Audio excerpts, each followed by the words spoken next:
How do you bring lights to billions of people, prevent millions of tons of pollution, and ensure clean water for everyone?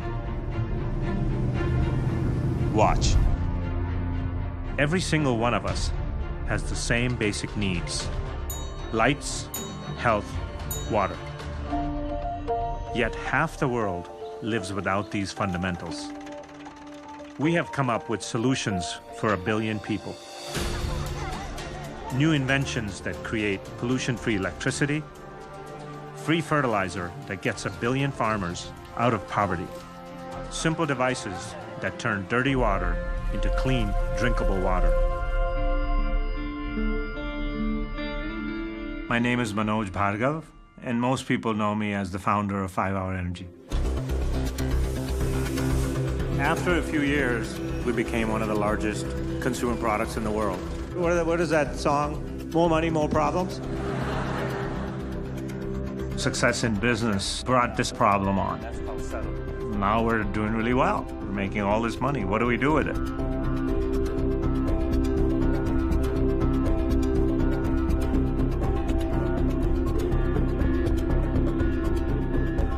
I was taught if you have wealth, the duty is to help those who don't. So we went out across the world and said, okay, let's do something for people that have less. So we have this invention shop called Stage 2.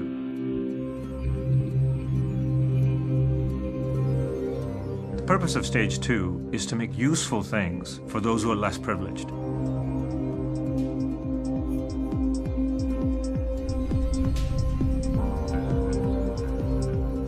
We get to work on some really cool projects here, things that can truly have that global footprint and really impact the world.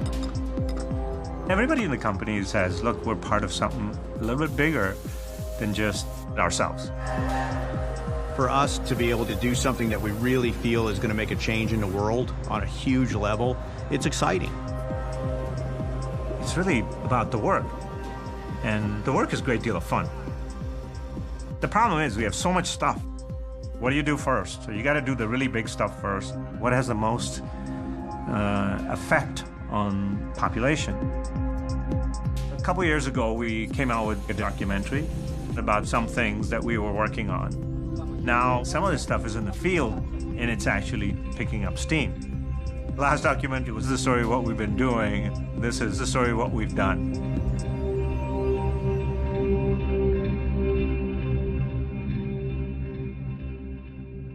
The word philanthropy, I'm sure some of you, most of you know, it's made up of 2 Greek words, philos and anthropos.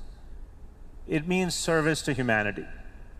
Philanthropy is for what I call the unlucky third of the world. Those who are without any resources, what do they need? That's the big question. And it was only because of my own arrogance that I couldn't come up with the answer until I went to visit. And then I realized, my God, they want and they need exactly what we do, which is to make a living. So we came up with the 3 fundamentals which define a person's well-being. And on those 3, everything else is built. And they were electricity, water, and health. If you have those 3 and you're not lazy, you'll be fine. You'll make a living.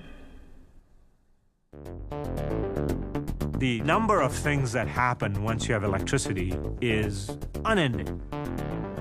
It's what created all the wealth in the world. Most people don't realize this in rich countries, but billions of people either have no electricity or electricity 2-3 hours a day. If you can fix that, then it makes a huge difference in a person's life.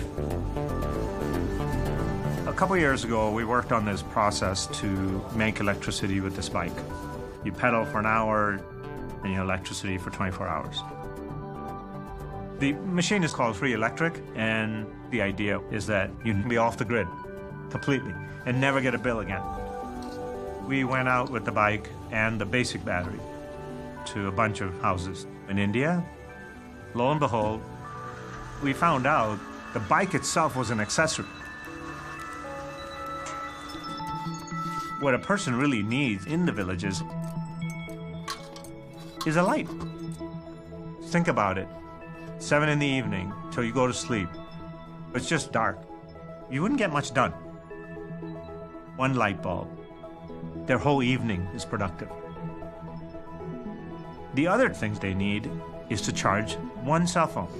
If you can just have those two things, you've really taken care of 85–90% of the requirements of a very ordinary home.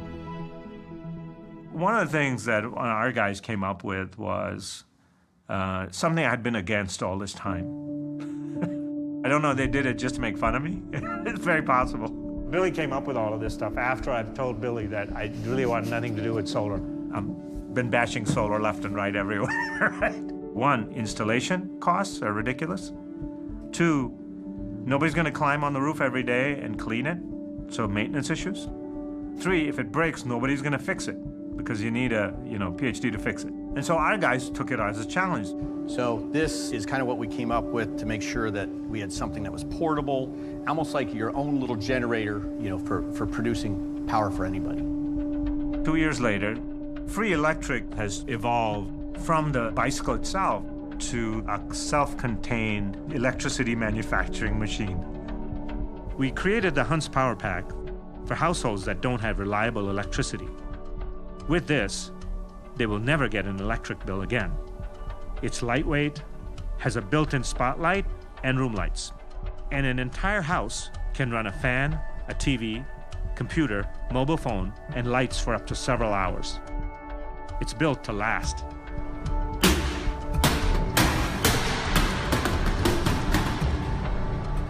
That's why it has a 12-year warranty.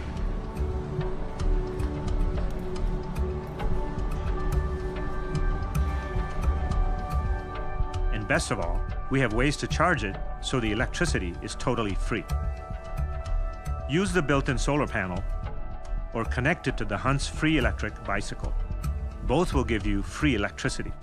You can also charge it off your standard wall socket, but that will cost you money. If ever we get to a point where there's a zombie apocalypse, you will have a cell phone. And you will have lights in the house.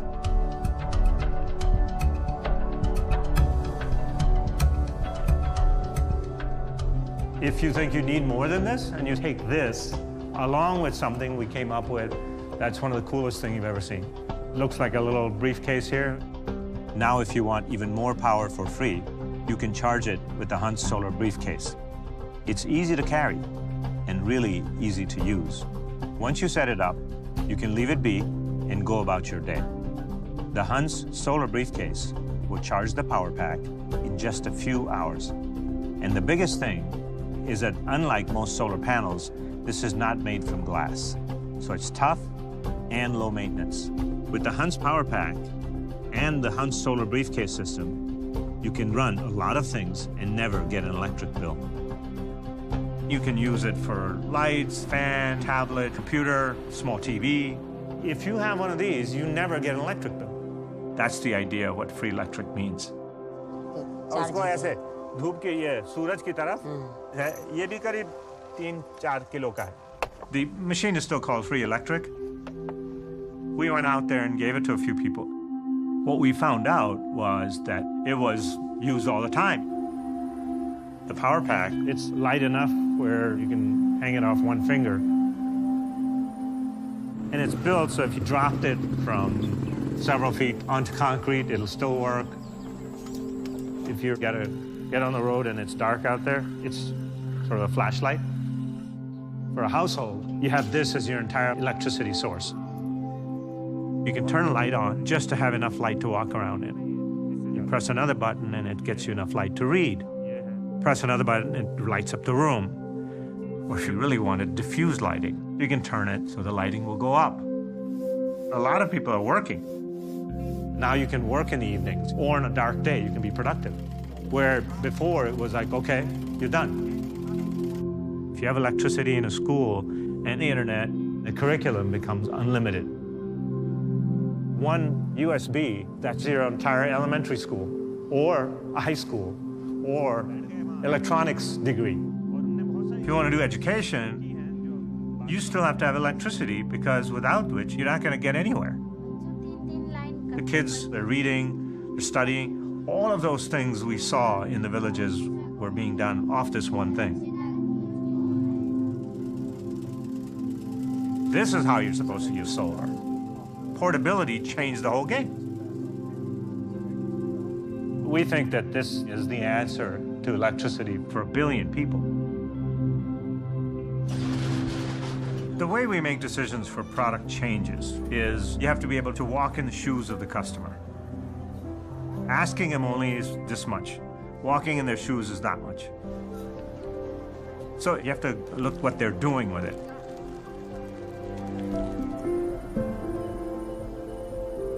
People say, okay, do you now believe in solar? I believe in a solution. If something works, I'm there. If it doesn't work, it's out. I wish I was smart enough to go right to the end. It would save a lot of money. But unfortunately, we have to go through all the stuff that didn't work, all the stuff that was marginal, and then finally get to something that we say, yes, we have it. There's a word that people use a lot, that's passion. Passion is one of those things, after you get hit in the face a few times, you think, let me go be passionate about something else. What you really need is determination. Determination is an old-fashioned word. What it means is, no matter how many times you fall on your face, you get up and you do it again. And that is the definition of somebody who wants to start a business. If you can't do that, you know, there's an old saying in the United States, they say, if you can't stand the heat, get out of the kitchen. Same thing here. If you cannot tolerate falling on your face a few times, choose a different profession, work for a large corporation. You can get assimilated there, and you really may not have to produce anything forever.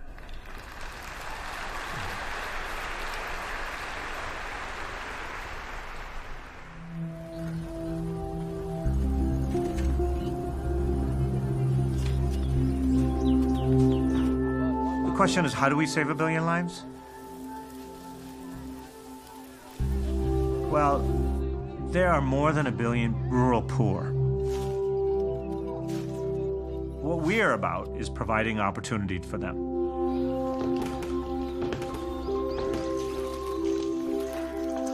To tell them that we're going to educate you so you can write computer code is not, you know, it's not practical. What you really need to give them is help in what they were already doing. We found out the biggest thing that they knew how to do was farming. The largest costs for a farmer are fertilizer, urea and other chemicals. Then there are seeds, pesticides, and diesel. They end up giving 98% of the money to these 4 things. So now they're living on 2%, barely able to survive. And actually, there are tens of thousands of farmers every year commit suicide because they can't survive. If you can just take the fertilizer out, which costs 20%, they went from 2 to 22%. So they upped their amount of the money they were making by 10 times, just by doing that. इसमें से 3-4 पलटाई हैं, मतलब एक बन चुका है। जी sir. There's a way that we discovered that you can make your own fertilizer in 18 days. It's a layering system. We're calling it Shivansh. This fertilizer costs nothing. It's made from stuff that's lying around. You take just a couple of things, basically agriculture waste, and then green material like leaves. And then the third big material that's used is cow dung. So you have this big pile, and you have to turn it every couple of days so that it doesn't sort of eat itself. You'll have different piles at different days, and they'll look different. And then the material that's in it gets really hot in there, creates this reaction. And slowly it turns all of that into this incredible fertilizer that actually smells like almost like fresh tea. We went out to the farmers and we said, let's take 50 farms and let's test it. Some of the people, their land is just dust.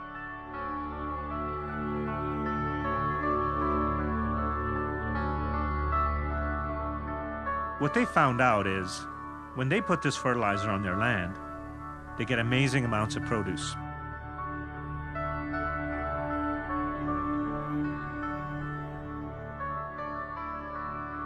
So you're making fertile land. And then the next round actually gets better because the soil is improved. And then the produce that comes from it is just better.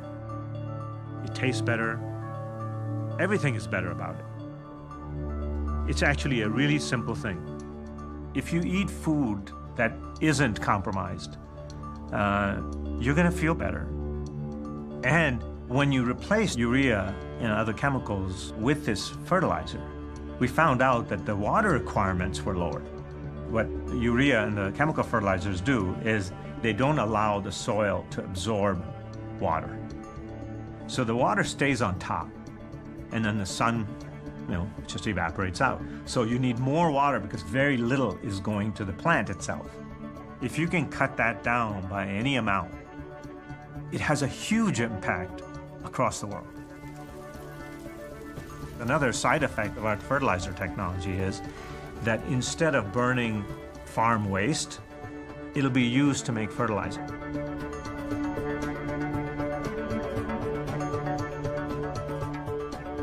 So all of a sudden, all of that pollution is prevented. It's not only just prevented as in, well, we didn't do bad things. It actually is used for something good. And like I've said before, nature is always smarter than we are. Nature said, well, if you have any brains at all, please use this. And we said, no, we have no brains, we're going to use chemicals, right? So the solution was already just sitting there. Take the stuff, that's the waste product from agriculture, and use it again to grow more. Sometimes what happens is when you make a change at the very base, the fundamental level, everything works above it. This fertilizer affects all of the things that we were trying to address. You're affecting water shortages, you're affecting incredible amounts of smoke pollution, and you're getting healthier food, and the farmer's making a living.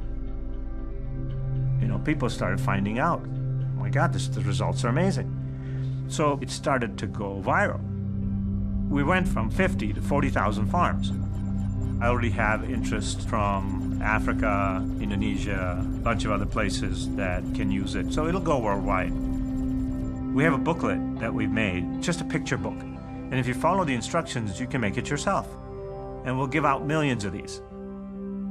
We're actually going to put it on the internet, every piece of it, for free to everyone. So we expect in the next 10 years, maybe 15 years, to be in millions of farms. So those farms will no longer have to buy fertilizer because this process is completely free. It'll affect 1 billion people with this basic and simple technology. Asking the right question is the biggest issue. You have to know what to do. If you don't know what to do, you can't do it. So the thing that everybody has to learn how to do is make sure that the questions are correct. For example, if somebody says, what's the most efficient way to dig this hole? Right? You say, is it shovels? Is it bulldozer? What is it? The real thing you should ask is, why do we need a hole? Or is there a better way to what are you trying to do first, and then go to the question? So really going backwards into finding out what the question is the real way to. If you learn anything, it'll be that.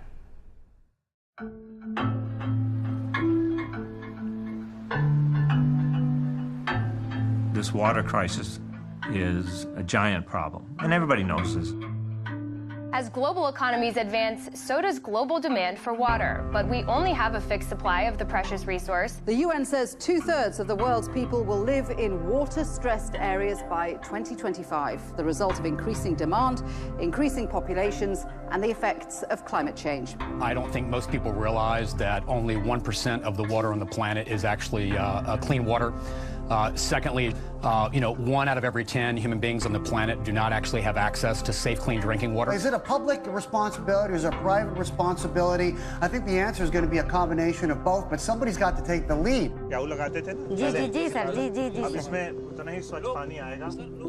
If in a village, the only water you have is water that's not really fit to drink, you can't say, I'm not going to drink water. You got to get clean water. It's not really a choice. Or you're going to be sick. More than half the population of hospitals around the world of people that are sick from bad water. Unclean water is the epidemic. All other health initiatives have marginal value.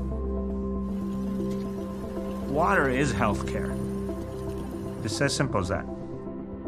What we were working on 2 years ago was Rainmaker, which was the big unit that converted seawater to fresh water. We're still working on it, and we've made huge strides. We reduced it down in size by 75%. Even though it looks really complicated, this is after years of making it simple, right? A couple years ago, we thought turning ocean water to fresh water was really critical. Then came along something else. There are huge pockets of people, tens of millions, 100 million, that have tons of brackish water, but they have a really hard time with getting fresh water. What brackish water is this. In a huge part of the world, when you dig a well, what you'll get is this water which is slightly salty and filled with minerals. It's not for drinking, and you can't use it for agriculture. That's what brackish water is. Sort of like seawater light. And amazingly, it's all over the world. We've figured out a way to turn brackish water into fresh water, both for drinking and for agriculture. We call it the Rainmaker for brackish water. It's basically a water filtration system we've developed for use at the village level. The whole unit is pretty small, completely self-contained, and requires very little power. Pretty much the amount you need to run a hairdryer. And it works really fast. It can process 20 to 40 liters of water per minute. The filters can last for years. And the biggest thing is that you can use this machine immediately. You just attach it to the well, and it's ready to go. The brackish water project leaped ahead of the ocean water because you just have a well, and all you do at the end of the well, you put this machine on and you're done. Some real tangible benefit that people can get immediately. Whereas ocean water, the amount of permitting required is huge. That's why it's a more practical solution in the shorter term. And then the other stuff that we're doing is called gray water machine. Gray water is basically dirty water, bacteria-filled water, sewage water, anything that's just nasty but not salt. Rainmaker for gray water. It's small, self-contained, and uses a series of filters just like our other water invention. But instead, this one purifies gray water and requires even less energy to operate. It also works super fast and is low maintenance. And if you don't have electricity, that's no problem. This version can be used with a manual, hand, or bike pump. The biggest thing is that this can be used immediately, and it can have a direct impact on the health of millions and millions of people right away. We've taken the brackish water machine and the gray water machine to India and deployed them to make sure that at the level of the villages, everything works.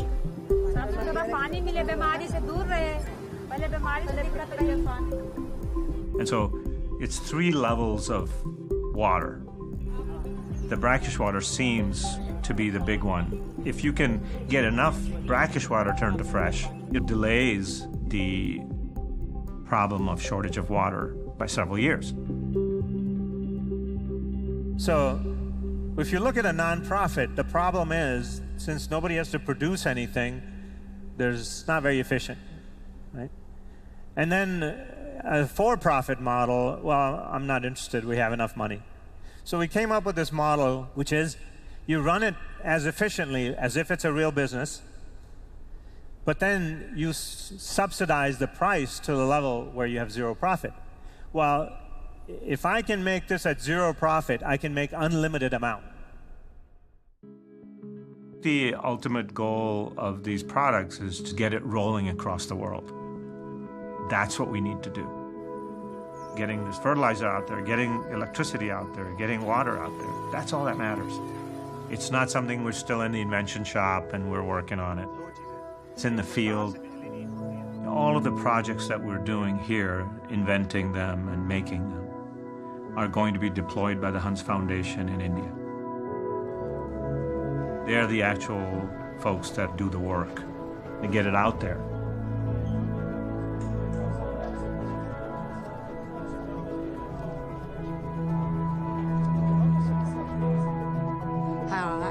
For me, it's a privilege to serve those that have less. Those are my customers. The next job is to roll it out across the world. And for that, we're going to need help.